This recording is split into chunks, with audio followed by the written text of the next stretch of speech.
Hey, good morning, everyone. Welcome to Upper Michigan today on this Thursday. Hope you're waking up and feeling good. Happy to have you here with us. How are you today, Tia? Oh, I'm doing well. It's Thursday. The sun is shining. It's nice. Yeah, let's take a look outside in Marquette. It's supposed to be a really beautiful day. This is when things kind of warm back up, and then we stick on that trend for a few days. So if you get a chance to maybe eat your lunch outside or go for a little walk, take it and enjoy it. And of course, this is not the scene everywhere across the country. We are talking about Hurricane Helene. We've been following it all morning. It was just upgraded to a Category 2 storm. So we have some live video for you from the Florida coastline. So, you know, it is moving across the Gulf of Mexico right now, so this doesn't look particularly bad, but we know things are going to be intensifying throughout the day and into the evening. It's projected to hit Florida maybe between 7 p.m. and 9 p.m. tonight, somewhere around then. And forecasters say it is an unsurvivable storm with a storm surge in parts of northwestern Florida. So damaging winds, rains, flash floods. They say even hundreds of miles inland from this storm. It's a big one.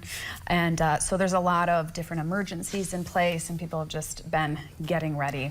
Yeah, so all eyes are on that right now. We're going to continue following the hurricane. We will have updates tomorrow to see where it is and those impacts, because certainly there will be some pretty major impacts. Schools have been closed, roads have been closed in Florida, in Georgia, and it sounds like really the inland flooding is a major concern in Georgia too, so not just the coastal parts of Florida. Yeah, it's covering a big region. I know there are some folks in the Upper Peninsula that are down in Florida right now on vacation. I have family in Florida, kind of in the Panhandle area. It makes me, I gotta give them a call. Yeah, check in on everyone, and hopefully they're taking it seriously and doing what they can while they are down there.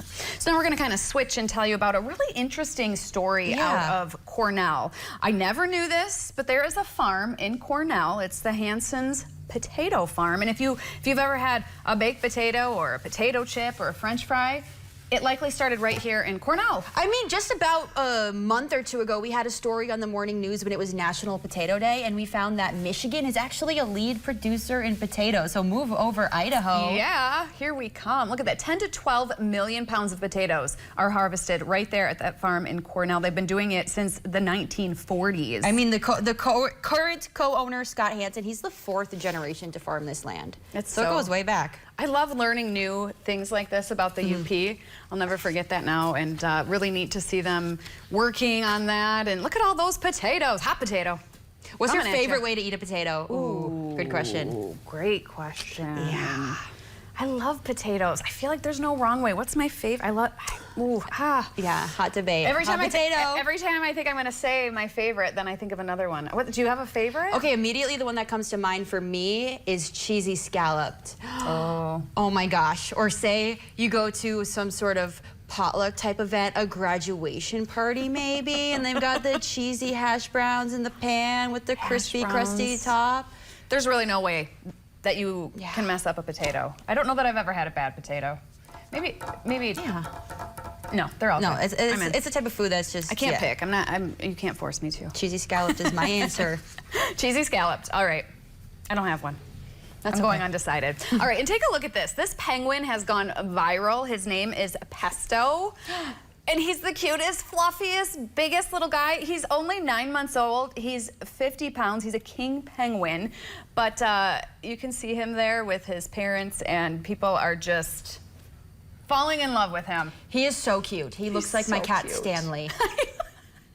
Just a plump guy, just living his best life. Fluffy guy. Oh, look at, they're celebrating. That was the big gender reveal party that they held for him. But this penguin lives in Australia, and we just had to share him with you guys this morning because, I don't know, how do you not smile looking at Pesto? He's real cute. It's a great way to start the day.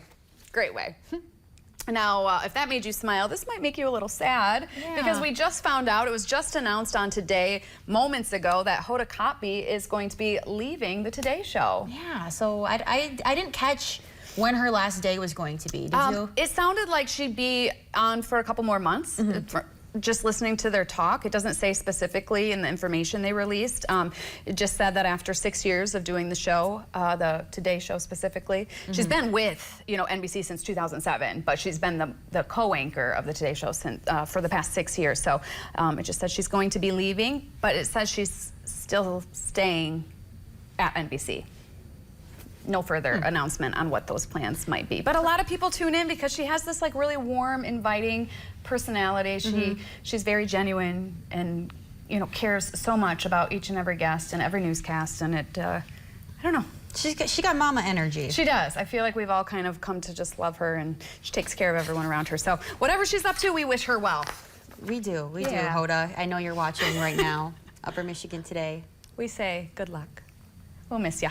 Okay, well, we have a big show today. We wanted to do that first segment a little quicker today because we have so much to pack into this show. We have about 7 guests in total, and first we're talking about National Recovery Month and efforts from the Great Lakes Recovery Centers to erase the stigma around recovery. So we're going to be talking about their services, an upcoming event featuring former NFL football players. So we'll be chatting with them, getting their stories as well. And then later on in the program, we're talking about a different event happening on the other side of the Upper Peninsula at Ravenwood Gardens in support of veterans and other people. So we're going to be talking lots today. Yeah, it's all about sharing your stories, getting involved, and healing, connecting as a community. Growing, connecting. Healing, growing. Yeah. Exactly. So stick around, it's a big one. We'll be right back.